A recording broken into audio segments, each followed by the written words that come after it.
I was born with a visual impairment. When we took our wedding photos, I asked the photographer to dim the lights. But my fiancé, Brandon, said it wouldn't look good if it was too dark. I had no choice but to endure the discomfort and continue the shoot. Annie, our wedding package includes a solo photo shoot, so I called Audrey to use it. Seeing my expression, Brandon came over and kissed my forehead. You've taken so many already, it'd be a waste not to give it to her. Yet, when Audrey took her solo shots, the moment she said it was too bright, Brandon immediately dimmed the lights. And it wasn't just that. At our destination wedding, before I even boarded the boat, I saw him thoughtfully putting my sunglasses on Audrey. Audrey, it's sunny on the boat, protect your eyes. I stood silently, not getting on board. I sent Brandon a message. Let's cancel the wedding. I don't know if I'm blind, but it seems you already have someone else in mind to marry. The moment I sent the message, my phone immediately rang. Annie, it's our wedding. Why are you suddenly throwing a tantrum? I listened quietly, saying nothing, and Brandon seemed to find an outlet for his frustration. It all comes down to you not getting the laser eye surgery. If you'd just done it earlier, wouldn't there be no problems at all? Audrey had her surgery ages ago, and her eyesight is perfectly fine now. Why do you have to be so difficult and disobedient? I sighed, my chest tightening with a suffocating feeling. He never seemed to understand that my visual impairment was due to a congenital retinal defect, making surgery impossible. What made me even more hysterical was that this was our wedding, yet he insisted on bringing Audrey along. He took her to work, on business trips, and even on our dates. When I protested and got angry, Brandon would just cuddle me, acting sweet. My professor asked me on his deathbed to take care of Audrey. Annie, we're getting married. Can't you just let her be? How could I not? He'd remember to buy Audrey birthday gifts but forget mine. He'd watch movies she liked, pushing aside our dates. Even when Audrey had a cold, he'd stay up all night to care for her, while if I wasn't feeling well, he'd merely tell me to rest. I gave a bitter laugh and hung up the phone. There was nothing left to say between us. I got into a car home and called my arch-rival. Didn't you tell me not to marry Brandon? I agree. I won't marry him. You marry me. There was silence for a few seconds on the other end. Unusually, he didn't curse at me, just replied with a fine. After hanging up, I looked at the schedule my rival sent and immediately found a lawyer to draft divorce papers. Just then, Brandon sent me a message. Annie, I've changed the destination wedding to tomorrow. Audrey and I are going to the island today to get a feel for it. I'll pick you up tomorrow. Annie, I'm happy today, so I'll indulge your little tantrum. Don't let it happen again. At the same time, Audrey's social media updated. She wore my sunglasses, a revealing tube top dress, and hooked her arm around Brandon's neck for a selfie. The caption, happy two-person getaway. The comment section was filled with blessings for the two of them. Your girlfriend is so pretty. Much prettier than Annie. Looks match, education matches. Most importantly, she's healthy. Brandon, are you sure you don't want to switch fiancés? Brandon seemed to see that comment and immediately snapped back. Shut up, all of you. I only see Audrey as a little sister. And you have no right to comment on my fiancé. I scoffed. He seemed to be defending me, but he never stopped them from treating Audrey like his girlfriend. He didn't even delete that misleading post. After leaving a comment saying, what a perfect match, I turned to pack my things. As soon as I finished packing, Brandon's call came in. What did you mean by your comment? Annie, if your eyes were really bad, you wouldn't have time to look at your phone and post those comments. Ruining our destination wedding wasn't enough. Now you have to ruin my trip with Audrey? When did you become so unreasonable? I quietly listened to him finish his rant, then calmly said, then let's get divorced. I didn't get a reply from Brandon. Instead, it was Audrey who was next to him who spoke first. Annie, Brandon and I really aren't like that. If you don't believe me, I can kneel down for you. No, I'll die right now. Then came sounds of pushing and Brandon's shouts. Audrey, what are you doing? Although I couldn't see Brandon stopping Audrey, I knew he must be holding her tightly in his arms. Just like countless times before, when Audrey cried from being wronged, he would definitely hold her close. If I protested, he would say, I just see her as a sister. Brandon's voice came through the phone again. Annie, do you really have to escalate things to this point? When did you become so utterly irrational? I didn't speak, but he seemed to think I was being stubborn, and he said as punishment, I won't see you before the destination wedding. You're on your own. In the past, when he said things like that, I would desperately beg for his forgiveness, rushing to him that very night to apologize. But today, I just calmly said, remember to sign the document in your email. But before I could finish, he hung up. It didn't matter. He would see that divorce agreement eventually. I got up and continued packing. As I pulled open the bottom drawer of my desk, a neat stack of photos fell out. They were all of Audrey, by the sea, at a coffee shop, in a laboratory, and a close-up of her in a white lab coat, making a peace sign at the camera. Turns out, they had known each other for a long time. Beneath the photos was a folded piece of paper. I pulled it out and unfolded it, discovering it was a prenatal checkup report. Audrey's name was clearly written on it, along with the prominent words fetal heartbeat visible. The date was 3 months ago, the day Brandon and I confirmed our marriage. I gasped, then laughed, but the laughter soon turned to tears. Brandon and I also had a child. However, that child passed away when I was 17. That year, Brandon and I secretly had sex, and I accidentally got pregnant. He insisted on forcing me to have an abortion. On the operating table, I trembled all over from the pain, and he cried even harder than I did, holding my hand. He told me he loved me over and over again.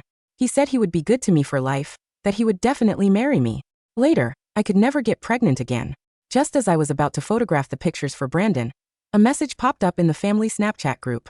Mrs. Thompson said, "We've watched Audrey grow up. She's like one of our own. No matter what, Annie, you can't bully her." Mr. Thompson added, "Someone with your challenges should know their place. If Brandon hadn't insisted, do you really think you'd have a chance to marry into our family?" Several relatives followed suit below, and unusually, Brandon didn't speak up for me. It wasn't until the relatives finished their barrage of insults that he finally said, "I'll make her apologize to Audrey." I stared at the screen for a long time. It wasn't that I hadn't wanted to integrate into Brandon's family. I had repeatedly suggested joining the Snapchat group, but he wouldn't let me use a smartphone, saying my eyes were bad anyway, and there was no need. This group was actually one Audrey had added me to. On the day I joined, Brandon's family all opposed my entry as an outsider, but they never questioned Audrey.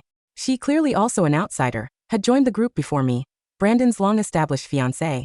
I gave a bitter smile, photographed the prenatal report, and sent it into the family Snapchat group. The group immediately fell silent. No one spoke again. I stared at the dead quiet chat box, suddenly finding it laughable.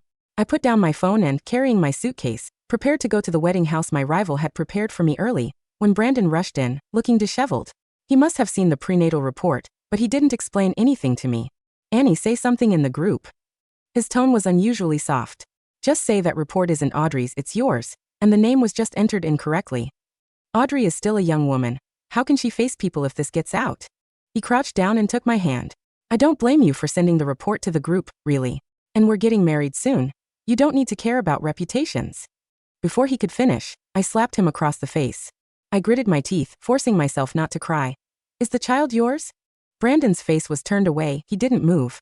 After a moment, he turned back, bypassing the topic. "Annie, I know your eyes aren't good, you can't see clearly. Give me your phone, I'll send it for you." I refused, but he forcefully snatched it and began editing a message.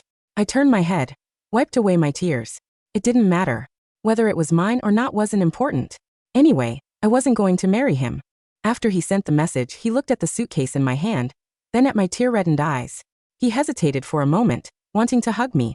"Annie, be good. I'll help you carry the travel bags down. Don't cry, your husband will love you well." Just then his phone rang. He stopped what he was doing and answered. Audrey's broken sobs came through the phone, and Brandon, without a word, turned to leave. I grabbed him. "Don't forget to check your email." He paused, frowning as he looked at me, thinking I didn't want him to leave. "Don't be difficult. You've really upset Audrey. I need to be with her." He leaned in to kiss my forehead. "You prepared a surprise for me. I'll look at it when I get back, okay?" I turned my head away. His lips met empty air. Brandon's brow furrowed deeper, but he didn't fuss about it. "Wait for me to come back. I'll pick you up tomorrow." The door closed. The room fell silent again. Less than a minute later, I received a message from Brandon. "I won't be picking you up tomorrow. Audrey is very distressed. I need to take her to a therapist. The destination wedding is postponed until I inform you." I sighed, carried my suitcase downstairs myself, and just finished dropping off my luggage. As I was about to call a taxi to my new wedding house, Brandon's call came in. "Annie, you've really gone too far. You know Audrey just had eye surgery. Why would you have someone lock her in the sauna?" "I didn't. I've been at the villa handling my luggage. And haven't you checked your email?" "Enough." He cut me off. "Isn't it just because Audrey delayed our destination wedding, and you're feeling resentful?" I really didn't. Before I could finish, my phone suddenly vibrated. Audrey sent a message. "Annie, your good days are over." I froze, before I could even understand what was happening. Footsteps suddenly came from behind me. Before I could turn around, the back of my head was hit with a sharp pain, and the world plunged into darkness. When I opened my eyes again, I was lying on the floor of a sauna room. Steam billowed, and my eyes, already poor, could see almost nothing. Brandon's voice came from outside the door. I struggled to get up, and saw Brandon holding and comforting Audrey. It's okay. I'll get revenge for you." Audrey was sobbing hysterically in his arms. As the temperature rose, A pain shot through my eyes. I propped myself up and furiously pounded on the door. Brandon, my eyes can't be in here, they'll bleed. Let me out. He froze slightly, and Audrey cried even harder. My eyes hurt so much. What do I do? What if I can't see anymore? What do I do? Brandon tenderly wiped Audrey's tears, not responding to me. I really didn't do it. Look at the message she sent me. I held my phone up to the glass window. Audrey's text message displayed on the screen. Brandon glanced at it. Before he could speak, Audrey shrieked again. My eyes hurt so much. I'll never see again. Brandon, I'm so scared. Don't be afraid, don't be afraid. Brandon pulled her into his embrace, then turned to look at me, his eyes cold. Annie, no excuse will work this time. Whatever you did to Audrey, I'll do to you. I covered my eyes, screaming. At least look at my phone. He didn't listen. He was already embracing Audrey and turning to leave. The heat grew heavier. Tears streamed uncontrollably from my eyes, only to be evaporated by the high temperature. My eyeballs hurt more and more. I desperately smashed the door. Just then the door opened. I was overjoyed, trying to get out, but a man pushed me to the ground. The man was drunk. He lunged at me, mumbling obscenities. Pretty girl, I'm here. My eyesight was too poor. I couldn't see his movements. I could only struggle to dodge. But the sauna room was so small, there was no escaping. That filthy hand grabbed my wrist. I gritted my teeth, fumbled for the self-defense weapon I had hidden on me, and forcefully plunged it into my throat. The steam fogged up the glass, obscuring the scene inside. Brandon's friend Mike kindly reminded him. Brandon, aren't you going too far? She's your fiancé after all. Brandon lit a cigarette, his tone nonchalant. Just to scare her a bit.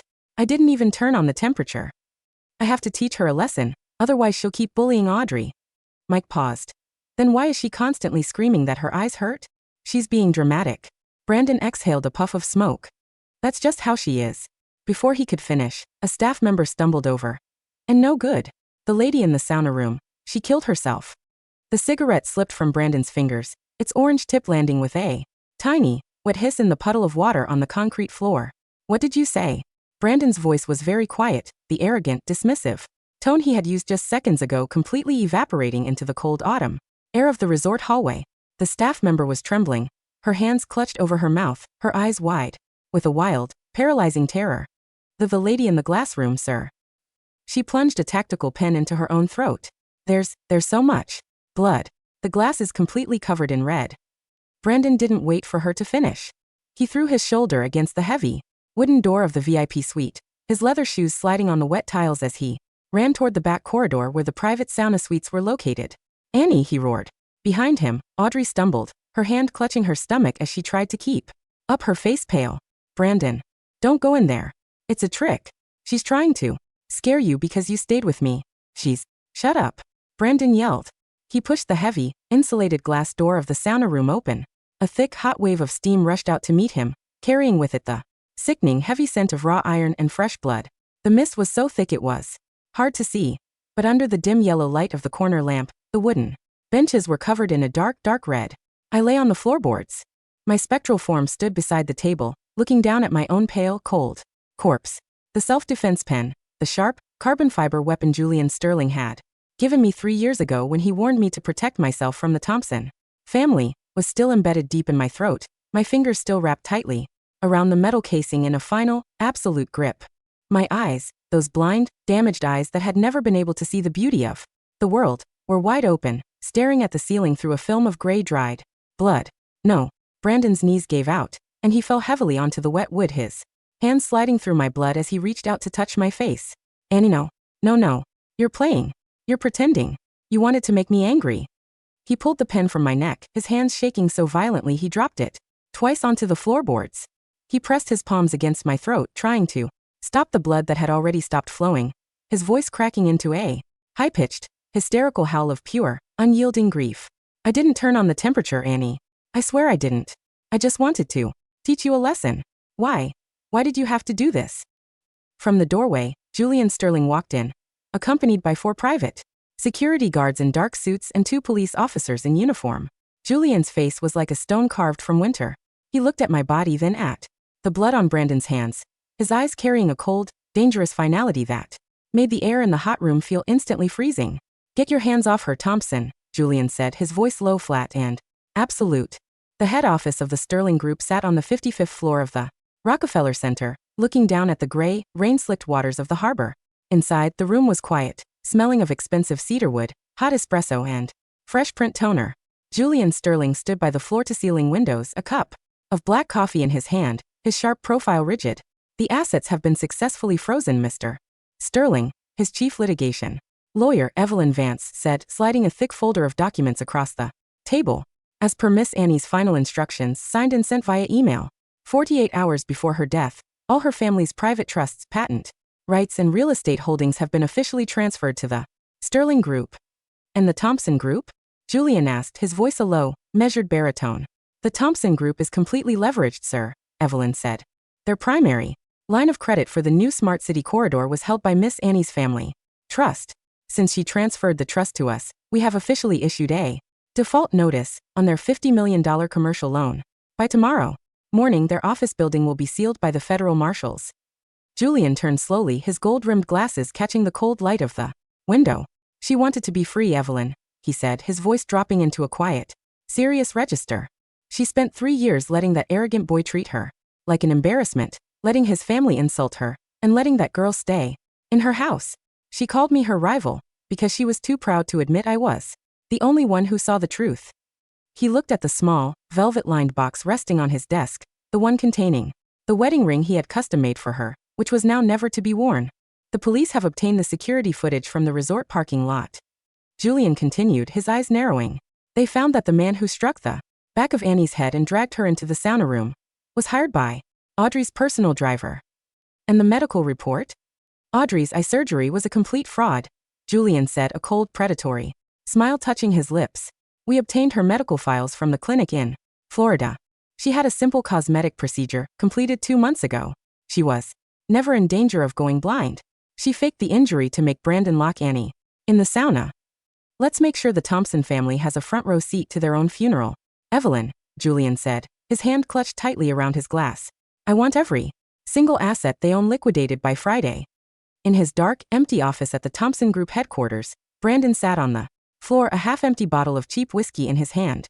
The room was silent, smelling of stale smoke and the gray dust of the empty files. The company shares, the grand mansion, the luxury cars, they had all been repossessed by the bank and the Sterling Group to pay off his outstanding corporate fines. Beside him lay a small, dusty cardboard box. It was the box containing the prenatal checkup report of Audrey, the wedding invitations, and the copy of the marriage contract he had signed 3 years ago. He had tried to open his email yesterday, his hands shaking, his chest rising and falling in rapid, shallow gasps as he stared at the final message from Annie. Brandon, the marriage contract is legally dissolved. I've signed the separation agreement, and my family's trust has been transferred to Julian Sterling. You wanted me to apologize to Audrey, and you said whatever I did to her you'd do to me, but you forgot. I didn't lock her in. She locked herself in. And the man who struck the back of my head was her driver. Enjoy your first love, Brandon. Because in this life, you are completely dead. To me. No, Brandon whispered, a single, cold tear spilling over his cheek, his fingers clutched around the empty, ash-stained paper.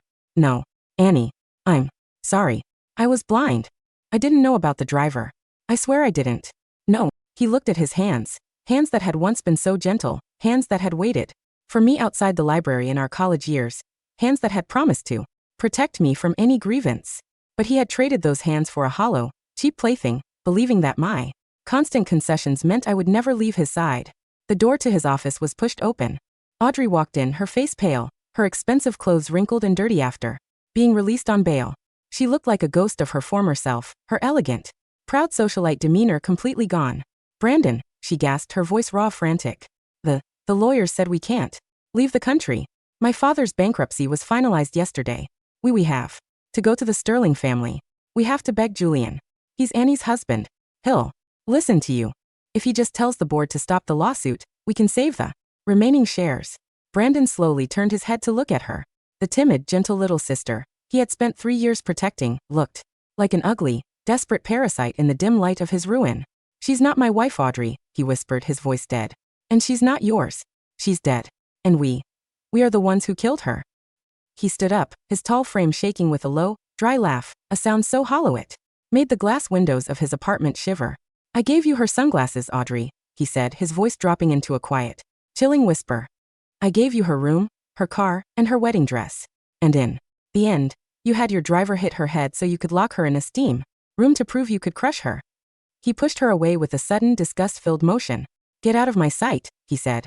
The trial of Brandon Thompson and Audrey Vance was the largest media scandal of the decade. The public's fury was absolute. The contrast between the devoted, romantic fiancé and the monstrous cruelty of a man who had faked his sister's safety to lock his blind fiancé in a steam room was so sharp it made the city's stock market decline by 20% in a single day. Audrey's family, who had relied on George's support to keep their own business alive, was ruined. The mansion on Willow Street was foreclosed, and Paula was forced to move into a tiny, two-bedroom rental in the suburbs. In his cell at the Manhattan Detention Center, Brandon sat on the concrete floor, his hands clutched between his knees, his eyes staring at the gray floorboards. He had lost everything, his name, his future, and his pride. Mr. Thompson, the guard said, tapping his nightstick against the iron bars. Your lawyer is here. Brandon shot up, his eyes wild with a sudden, desperate hope. He ran to the bars, his hands clutching the cold iron. Is it the bail? Did my father clear the bail? No, the lawyer said, stepping into the visitor's room. The bail was denied due to the severity of the human trafficking charge. And Miss Audrey has signed a formal plea agreement. She has agreed to testify against you and your father in exchange for a reduced sentence of 15 years. She testified against us? Brandon whispered, his knees buckling as he fell back onto the cot. Yes, the lawyer sighed, packing his documents into his briefcase. She's given them the text messages, the bank records showing the payments to the driver, Lee Mengran, and the details of your plan to keep the public from finding out about the disappearance. Mr. Thompson, you are looking at a minimum of 30 years, without the possibility of parole. Brandon let out a low, choking sob, his face pressing into his hands as the reality of his prison sentence began to set in. He had wanted a golden sister. He had wanted a woman who could make him look like a king. And now he was sitting in a gray cell, while the ordinary, weak sister he had despised was looking down at him from the top of the world. The private office of the senior creative director at the Vance Group was a vision of modern, clean sophistication. I stood by the window, a cup of warm tea in my hands, looking out at the city skyline. The snow had started to fall, the white flakes drifting softly against the glass before melting into water. You're working late, Carol, Theodore said, walking into the room and closing the door. He had taken off his suit jacket, his white shirt sleeves rolled up to his forearms, looking relaxed and incredibly handsome. He walked over, placing his hand gently on my shoulder. His touch was no longer just professional. It carried a warm, protective familiarity that had slowly grown between us over the past month. I was just finishing the final drafts for the autumn campaign, I said, leaning my head back against his shoulder. The board approved the new budget. Theodore smiled, his fingers tracing the soft wool of my sweater. Your Lumina project has been named the campaign of the year. The stock has risen by 20% since we announced your appointment. Thank you, Theodore, I whispered, turning my head to look at him. For believing in me. I didn't just believe in you, Carol, he said, his voice dropping into that deep, sincere baritone. I recognized you. You were always the star of the Vance Group. They were just too blind to see the light. Just then, his assistant knocked on the door, holding a small silver tray with a single, white envelope. Mrs. Vance, the assistant said, bowing politely. Your biological parents are in the reception area. They are begging to see you. They said they have some papers they need you to sign. I looked at the white envelope. Inside was a petition from Paula and David Vance, begging for a monthly allowance from the Vance Group's charitable trust, claiming they were my parents and were currently living in a rented two-bedroom apartment in the suburbs. Tell them to leave, Jane, I said, my voice quiet, flat, and completely dry. And tell them that the real Vance daughter died in the car accident 2 weeks ago. The woman sitting in this room is Mrs. Theodore Vance, and she does not have any family left. Yes, ma'am, the assistant said, bowing and exiting the room. The winter in Zurich was quiet, the snow falling in soft, heavy blankets over the historic rooftops of the old town and the cold, blue water of the lake. I stood by the window of our private lakeside chalet, a cup of hot chocolate warming my hands. Beside me on the sofa, Theodore was reading a financial report, his posture relaxed, a faint, contented smile on his lips. Mommy, look. A snowman. A 3-year-old girl with dark, curly hair and wide, clear blue eyes ran out onto the deck, her small hands clutching a piece of bread as she pointing toward the sky. He's very high, Lily, I smiled, kneeling down to wipe a speck of snow from her cheek. Do you want to feed him? Yes. She laughed, her voice sweet, clear, and full of a wild, healthy energy. Beside her, Theodore Vance stepped out onto the deck, carrying 2 cups of warm tea. He smiled warmly as he saw us, walking over to wrap a warm arm around my waist, his touch firm, reassuring, and full of a quiet, deep respect. The new logistics contract was signed this morning, Carol, Theodore said, his voice dropping into that deep, sincere baritone. Our European division has officially become the largest in the country. We did it together, Theodore. I smiled, leaning my head against his shoulder. I looked out at the bright, open sky. The past was gone. The cold clinic bleach, the sound of the thick needle entering my arm, the red wine spilling over the asphalt. They had all turned into a faint, distant memory, washed away by the clean spring wind of the Pacific. I was Carol Vance. I was no longer a vessel, no longer an embarrassment, and no longer a sacrifice. I was a mother, and my family was finally, beautifully complete. The private chapel of the Central Hospital was quiet, the warm light of the stained glass windows casting a soft, colored pattern over the marble altar. I stood by the wooden pews, a single, fresh white lily in my hand. I had spent the last 2 hours visiting the pediatric wing, watching the children play in the garden, including a small, pale 8-year-old girl named Clara, who had received my heart 3 years ago. She was healthy now. Her skin was pink and warm, her dark eyes bright with a wild, healthy energy as she ran through the grass. She's a beautiful child, Eleanor. My mother's voice came from the air around me, soft, warm, and carrying the clean smell of mountain pine. You've given her a future. I know, Mom. I smiled, my spiritual form slowly beginning to dissolve into a warm, golden light that rose toward the vaulted ceiling. And my own future is finally starting. I didn't look down at the city, or the prison cell where Daniel Vance sat in the dark, clutching an old, grease-stained pregnancy journal. I turned my back to the empty mansion, my hand wrapping around my mother's, and walked up into the warm, endless light of the dawn. We were finally beautifully free.